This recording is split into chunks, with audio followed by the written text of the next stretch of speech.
In this video, I'm going to attempt to survive 200 days in hardcore Minecraft. This is what I was able to do in 100 days of hardcore Minecraft, and I'm interested to see what 200 days will look like. But before we do, here are some of the things we did in 100 days. I equipped myself with full diamond armor, had an intense battle with the Ender Dragon, crafted a netherite sword and pickaxe, and defeated the Wither. So, I mean, with that being said, here are some things I want to try and achieve in 200 days. I want to obtain enough ancient debris to turn all of my tools into netherite. And well, of course, if we are going to craft all of our tools into netherite, we are going to need the best of the best enchantments. So I guess I'll add that on the list as well. Another thing I want to do is get enough valuables to build a full max level beacon. And the final thing I want to do is defeat an ocean monument. But apart from that, let the 200 days begin. Our journey begins directly from where we last left off. I was back on my island, and the first thing I decided to do was go and say hi to my cows. I was really hoping they would be excited to see me, and well, to my surprise, they were over the moon. As cool as it was to look around my island again and even say hello to my cows, I couldn't let that distract me from what really needed to be done on day 101. I knew as soon as I was diving back in to do another 200 days, I would need villagers, and I would need a lot of them. So I checked my chest and saw I only had one piece of iron. I would need iron for a bunch of rail carts to be able to transport the villagers all the way over from the village to my base. It would be a very difficult task to do, but it was needed. I mined in one straight line for quite some time, coming across all of the valuables I could think of, but the only thing I needed was iron, so I kept going until I stumbled across an abandoned ravine. I hadn't been here before, but I knew for sure it looked unsafe. As long as I got the iron I needed and got out of there, I would be fine, right? Well, that's what I thought. Until, as I was mining for the iron, strange creatures were trying to run at me and attack me. I was able to fend them off for a while and get the iron I needed, but something unimaginable happened. A brand new enemy I hadn't seen before. The flying creeper. And it wasn't only one flying creeper. To my surprise, there was two of these things. I need to get this iron, and I have to get out of here. Oh, this is dangerous. I knew I had to get the iron quick, but I just couldn't help myself. There was too many diamonds. Yes, we got more diamonds. With the power of Fortune 3, I was quickly able to turn these 2 diamonds into 3, and I was able to get all the iron I needed. I checked my inventory and saw that I had stacks on stacks of iron, so I decided to leave it there and go home for day 101. I was so happy to be back on my island, and I got a good night's rest ready for day 102.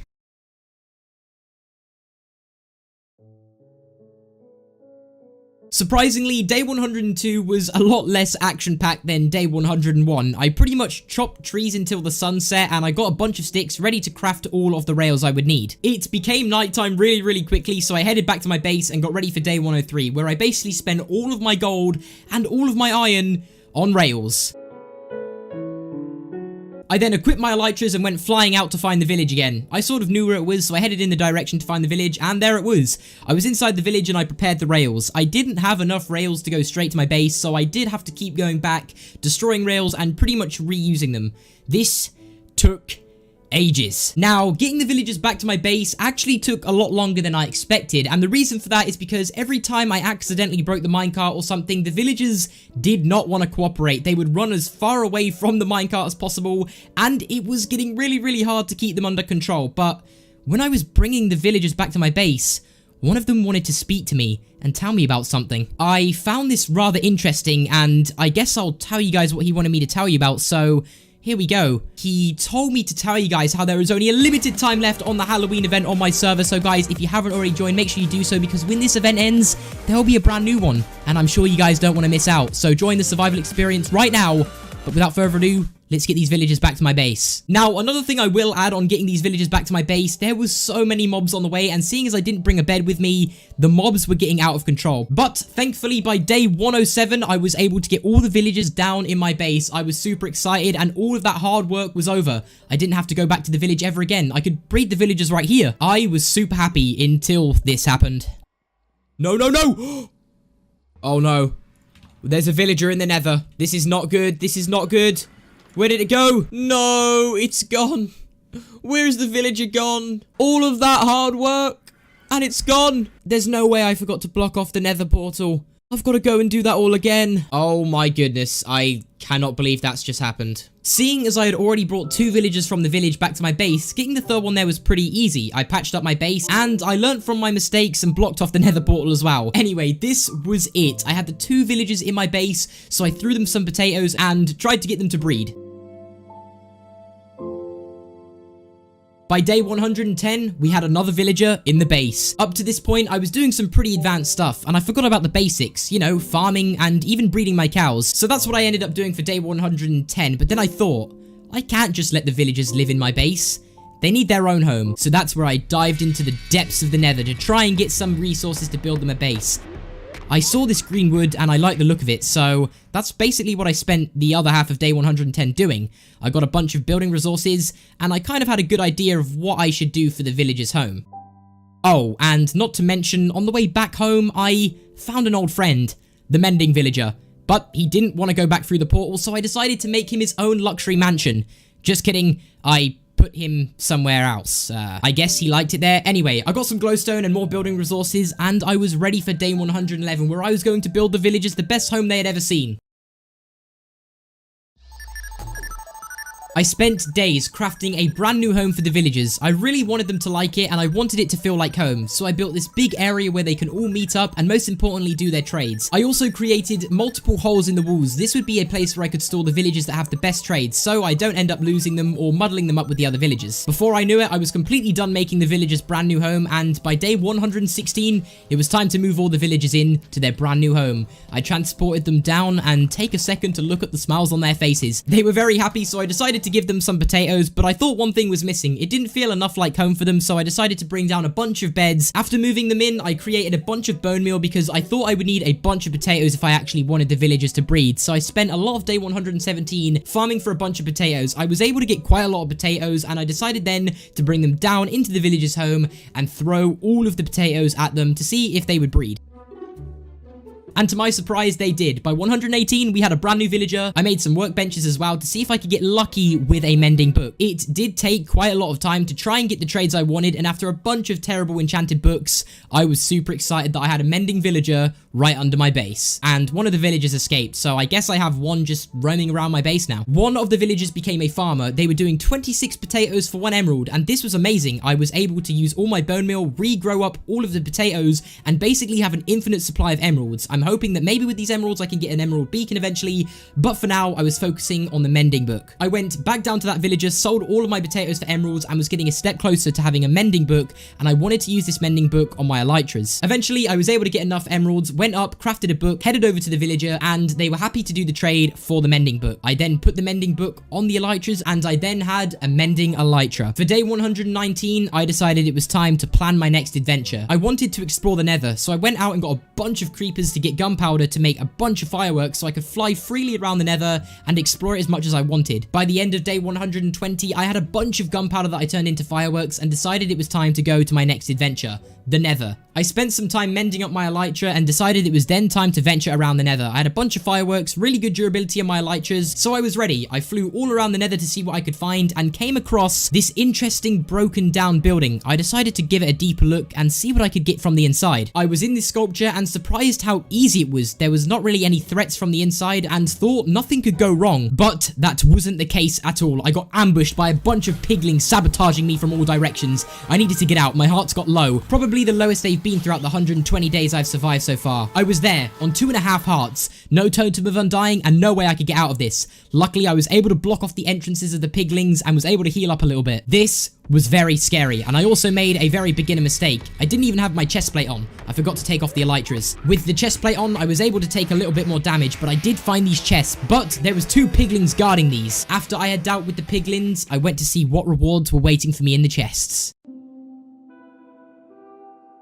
The loot that I had found in the chests weren't that good, so I decided to keep exploring around the nether to see if I could find another one of these things and see if I could get any better loot. As I was looking around, I did manage to stumble across another one. I calmly climbed up it and saw that there was some gold blocks awaiting me up ahead, but also some foes as well. I looked down the center of this thing and I knew it wasn't going to be easy to try and get the loot from inside.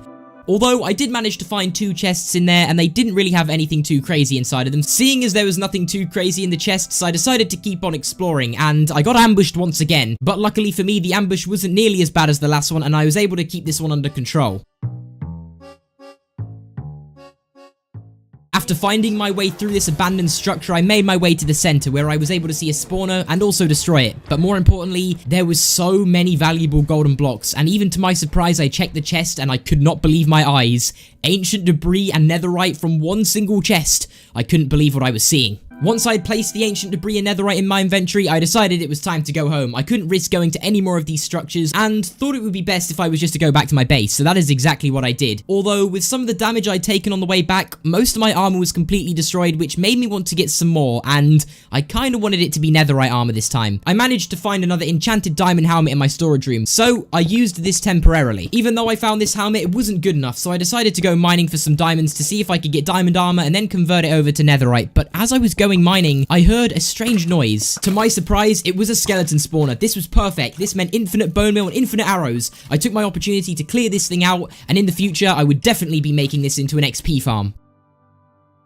For the rest of day 124, I went to go and get some ancient debris. Seeing as my armor was pretty much all destroyed at this point, I needed to get netherite to make netherite armor. I thought mining for ancient debris would be the safest way, so that's exactly what I did. I went down to the ancient debris layer, and I found so much ancient debris. It was like I couldn't stop finding ancient debris. It only took me a couple of days before I had all the ancient debris I would need to make a full set of armor and even some tools. Everything was going amazing, and by the end of day 126, I had all of the ancient debris I would need, but I couldn't use it yet, so I decided to craft it and store it up in my storage room for now. To begin day 127, I went farming and even traded with some of my farmer villagers. I needed to start getting a collection of emeralds to spend on the books that the librarians had. For the other half of day 127 and a few days afterwards, I decided to get all the diamonds I would need to make a full set of diamond armor again, and then once I had the diamond armor, I could obviously turn it into netherite. So mining diamonds is exactly what I did for the next few days. By day 129, I smelted all of my valuables and had enough diamonds for another set of diamond armor. I also took some time to take a glance at the diamond armor I was already wearing. The enchants I had on my leggings were pretty much perfect, so I decided I only need to enchant a helmet, a chestplate, and some boots. So that's when I spent the next few days trying to get a protection 4 book and an unbreaking 3 book from villagers. It took quite some time, but I was able to do it in the end, and I was extremely happy. For day 136, I decided to make a fletching table and also place around a bunch of composters to get some more farmers. I did this because for day 137, I decided to build a farm. With all of the stuff I would be able to get from this farm, it would basically give me the opportunity to get unlimited emeralds. So over the next few days, I built this farm, and it was a pretty good extension onto the island as well.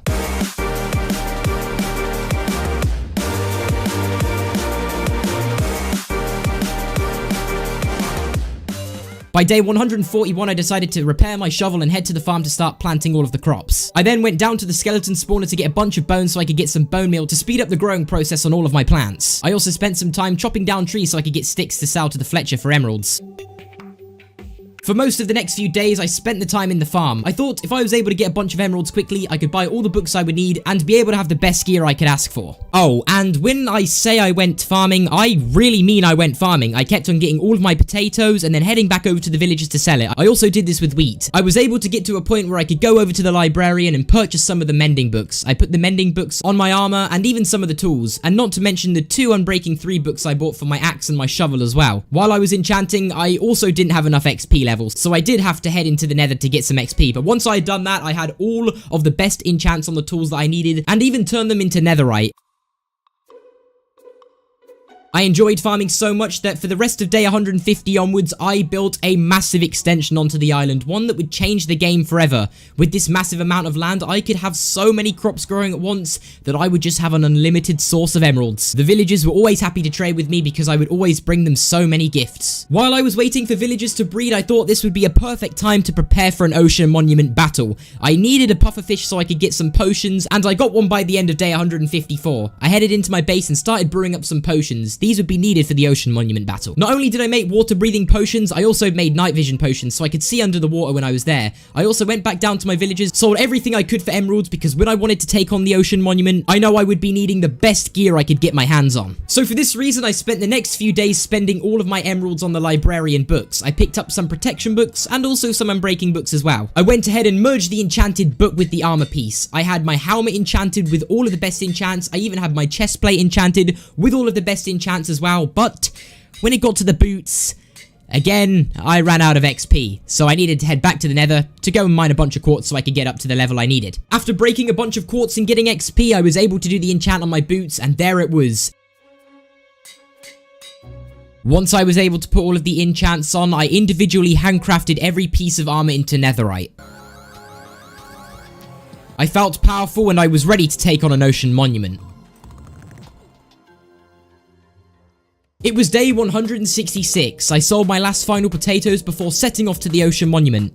I was a little bit nervous to go to the ocean monument, but I knew with my overpowered armor, I would be able to take it out just fine. I did some last final preparation by getting buckets of milk that I could drink if I was to get any of the bad effects over at the ocean monument. Now, it was time. I threw my Eye of Ender, and I knew that if I kept following the direction it told me to go, I would soon go past the ocean monument. I remembered this from the last time I went to the stronghold, so instead of wasting emeralds on buying a map to get over to the ocean monument, I just used my memory from the last time I went to the stronghold and passed the ocean monument. I glanced over at the ocean monument. If one thing was to go wrong here, my whole world would be gone. I did one last check over my inventory to make sure I had everything, and it was time. I drank my potion of night vision, and then I drank my potion of water breathing. I got everything ready, and I dived into the depths of the ocean to take on this ocean monument. It was extremely intimidating, and I did go over to one of the guardians to test how much damage it did. It only did a roundabout heart, so I knew I was safe from these. But these weren't what I had to be scared of.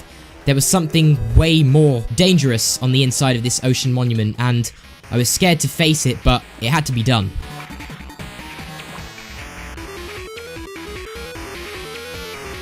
I briefly explored around the ocean monument to know where to go and where not to go in an emergency situation. But before I knew it, I was face to face with one of the scariest foes I've ever encountered. The Outer Guardian. Luckily for me, I was too fast for the Outer Guardian. It was too big and slow. So I was able to use my bow to my advantage and quickly jump behind a wall if needs be. Things were getting intense, but with the last final bow shot, I took it out. I went over to collect the loot it dropped and it gave a sponge. I knew somewhere else in this ocean monument there would be a whole room filled with sponge, and before I knew it, that's exactly what I found. Oh, and these jump scare things are actually pretty scary.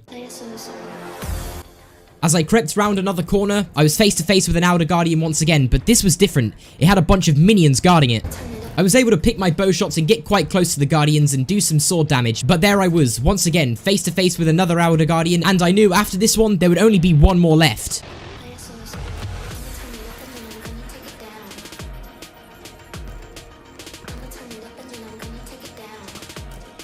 Before I knew it, I had taken care of that Outer Guardian way faster than I imagined. It was now on to the final Outer Guardian. Once I got rid of this, I was free to take any of the loot from the ocean monument I wanted, without worrying about mining fatigue. Here it was, the final Outer Guardian. If I was able to get rid of this, I could claim the ocean monument to be mine and collect all the goodies from inside. I felt victorious. I'd got rid of all the Outer Guardians around and was able to claim all the blocks inside for myself. I got all of the sponge and even some dark prismarine as well.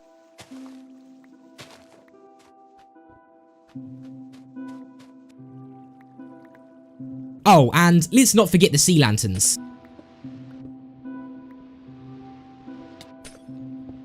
I had won another battle, but I had so many days left and there was so much I wanted to do. One thing I wanted to do was build a max level beacon, but I can't just put a max level beacon anywhere. I had to build an island extension just for this beacon. So that's exactly what I did.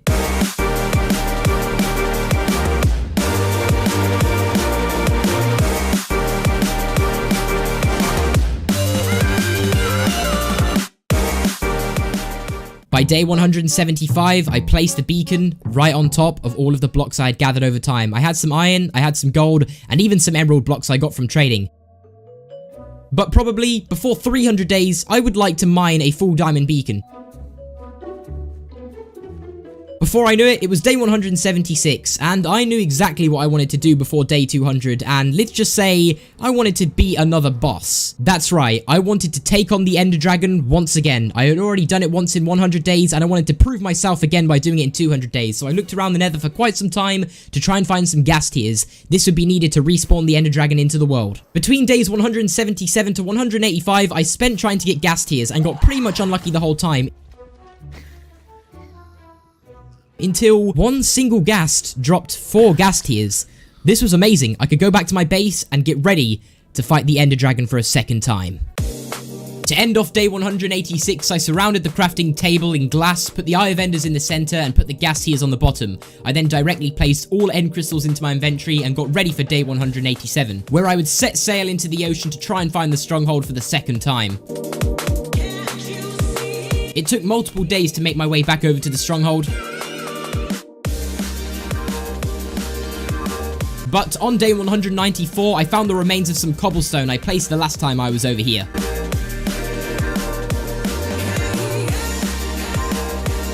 I used this entrance to make my way back into the stronghold. This time I took no hesitation and dived right into the end portal. It was time to prove myself. I slowly placed each end crystal directly where it needed to be. It was time to face the Ender Dragon once again. One by one, the obsidian towers began to summon themselves once again. I awaited the dragon's arrival.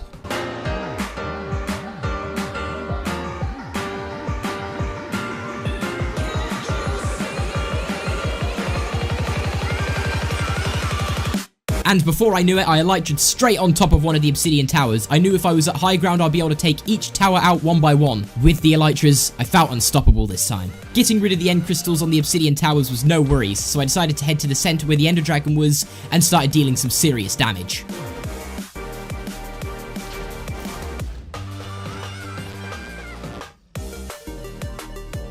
For most of the fight, I was on the same level as the Ender Dragon, gliding around with my elytras, but before I knew it, I was completely out of rockets and eventually out of arrows.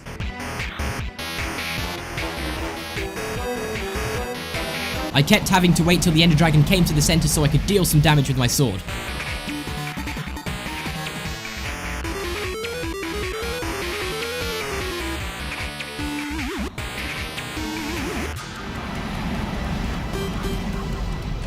And there it was. Once again, I saw the Ender Dragon disintegrate in front of my eyes. I didn't get as much XP this time, but I still felt victorious. I proved myself for a second time and gazed over at a second portal that had been opened in return for me getting rid of the Ender Dragon for the second time. I would save this for 300 days. After getting some rest on day 199, I didn't have too much time left and it was already day 200. So for this day, I did small decorations on the island which I kept the beacon. But before I knew it, it was day 200. There I was. I had survived another 200 days in hardcore. I felt accomplished. Honestly, there's a bunch more stuff I want to get done in 300 days, so let me know if you guys want to see that. But apart from that, thank you guys all so much for watching, and there is another 200 days survived in Minecraft Hardcore. Thank you guys all so much for watching. Have a great rest of your day. Let me know if you want 300 days, because I'd absolutely love to do it. And apart from that, peace.